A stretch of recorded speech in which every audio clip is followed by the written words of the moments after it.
Voilà, donc je fais cette petite vidéo pour donner un peu plus d'explications sur les premières parties de l'exercice 11 qui a posé des problèmes à plusieurs d'entre vous. Donc avant de commencer cet exercice, c'est un exercice un peu plus théorique, hein. C'est typiquement un exercice qu'on aurait fait au tableau ensemble en classe. Il est un peu plus abstrait. Euh, D'habitude, on vous donne une équation d'une droite, par exemple 3x plus 4y moins 7 égale 0. Dans cet exercice, on vous donne l'équation d'une droite. Mais dans cette droite, il y a un paramètre m. Qu'est-ce que ça veut dire? Ça veut dire qu'en fait, on n'a pas qu'une droite. Si m vaut 1, on aura une droite. Si m vaut 2, on aura une autre droite. Si m vaut 3, on aura une autre droite, etc. On peut faire déjà un exemple. Ici, vous voyez que si le paramètre m vaut 1, eh bien, vous avez quelque chose du type 2. Alors, on écrit 2 fois 1 moins 2 fois y, moins m fois x, donc moins, j'avais dit 1, moins 1 fois x, plus m plus 1 plus 3 égale 0. Donc qu'est-ce que c'est ça? Moins 1 fois x, donc moins x, 1 moins 2, ça nous donne moins 1 fois 2, moins 2y, plus 4 égale 0. Vous voyez que si on pose une valeur de m, on a bien une équation d'une droite qui est entièrement définie. Cette équation que j'ai entourée ici, eh bien, on peut la reformuler un tout petit peu pour arriver à l'équation cartésienne implicite de la droite qui est donnée ici. Donc, vous voyez qu'on a une équation tant de fois x, moins m en l'occurrence, plus tant de fois y, plus un nombre égale 0. Maintenant, ces trois nombres, eh bien, ils sont donnés en fonction d'un paramètre. Donc, vous voyez que moins mx, on a un a qui vaut moins m, plus 2 fois, entre parenthèses, m moins 2 fois y, on a un b qui vaut 2 fois m moins 2, plus m plus 3 tout court, on a un c, la constante, qui vaut m plus 3. Et puis, donc, on a ce m qui fait qu'en fait, ce n'est pas une droite, mais c'est une infinité de droites pour l'instant. Puis, le but du jeu, ici, dans cet exercice, c'est de trouver m. De trouver m, et pour trouver m, on vous donne un indice. Et typiquement, dans la partie A, on vous dit que la droite, elle passe par le point A, qui a les coordonnées x qui vaut 2 et y qui vaut moins 1.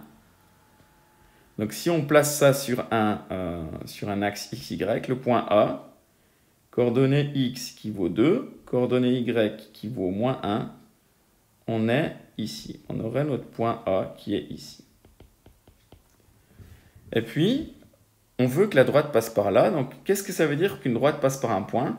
Ça veut dire que si je remplace x et y, alors je prends l'équation de ma droite, je la réécris peut-être ici. Moins mx plus 2 fois m moins 2 fois y plus m plus 3 égale 0. Voilà l'équation de ma droite.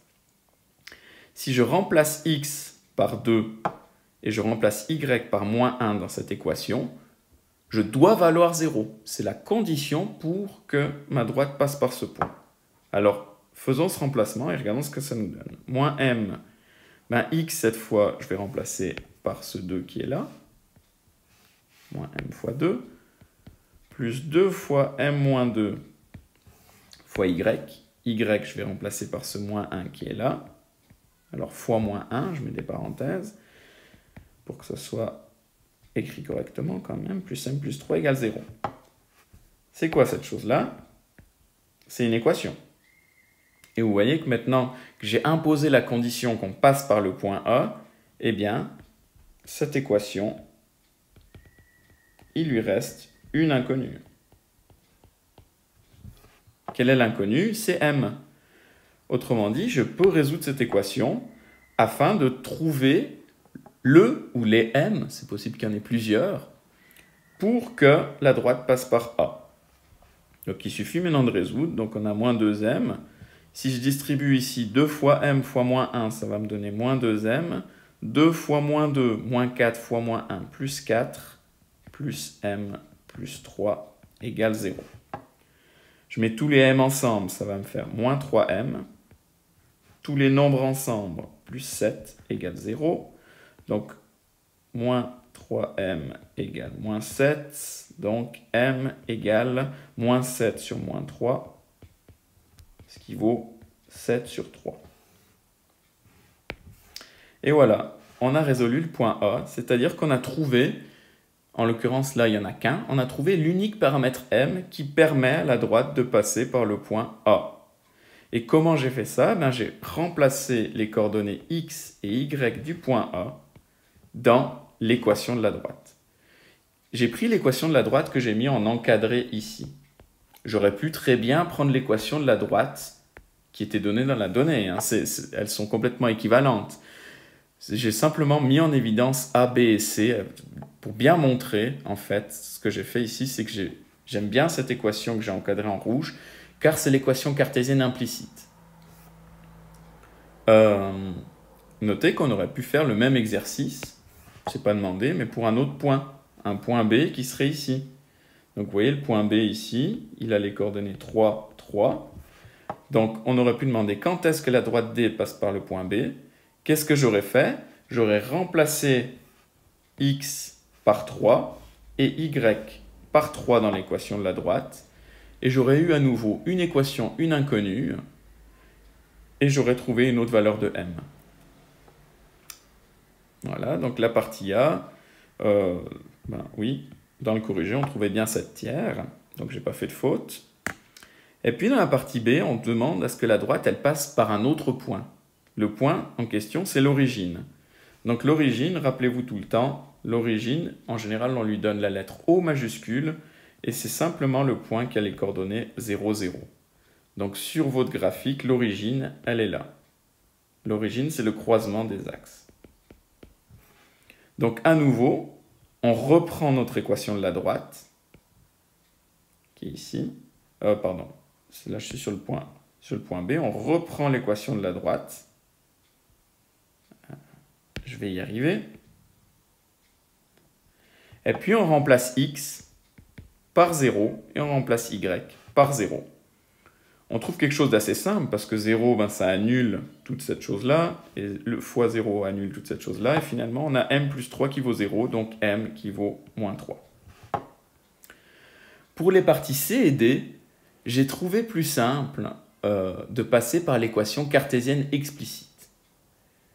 Donc cette équation-là, c'est la cartésienne implicite. Mais vous savez que si j'isole y dans l'équation implicite, j'arrive à quelque chose du type y est égal à quelque chose fois x. Ce quelque chose, c'est ce qu'on appelle m d'habitude, mais dans cet exercice, c'est pas très bien de l'appeler m parce que m, c'est déjà notre paramètre.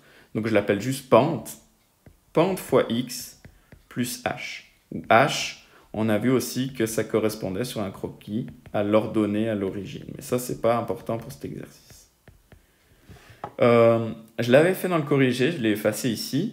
Si on fait ce petit calcul, on isole y dans cet encadré en rouge.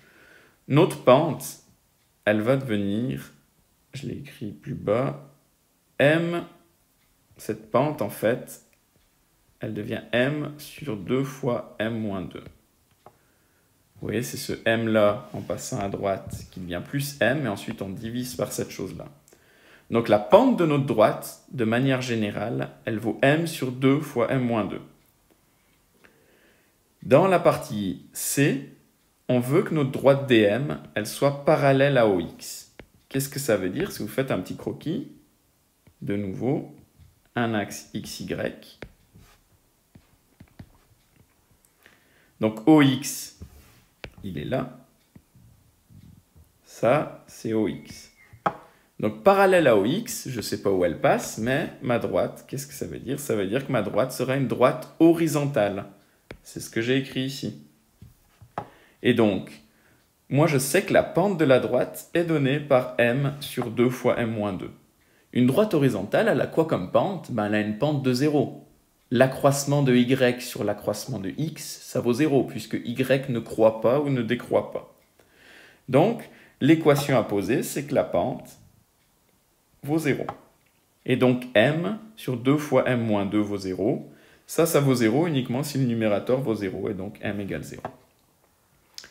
Donc une difficulté de cet exercice également, c'est qu'il ne faut pas confondre le m de cet exercice, qui est un paramètre. Ça, c'est un paramètre. Comme dans les équations paramétriques que vous aviez vues en première ou deuxième année. Au m, alors on utilise m dans ce chapitre en général lorsqu'on écrit y qui est égal à mx plus h. Et là, le m, c'est la pente de la droite. Donc, ce m ici, vous l'oubliez dans cet exercice temporairement. M ici, c'est juste un paramètre. C'est un nombre qu'il faut trouver. Voilà, j'espère que c'est un peu plus clair. Je vais arrêter là la vidéo. Je rappelle que des exercices tels que l'exercice 14 ou bien d'autres, les exercices qui seront à faire cette semaine, qui sont plus calculatoires, eh bien, dans un premier temps, ils sont plus importants pour vous, je dirais. Mais ce serait quand même bien de comprendre le raisonnement, en tout cas, de cet exercice, sans être capable de le refaire à tout moment.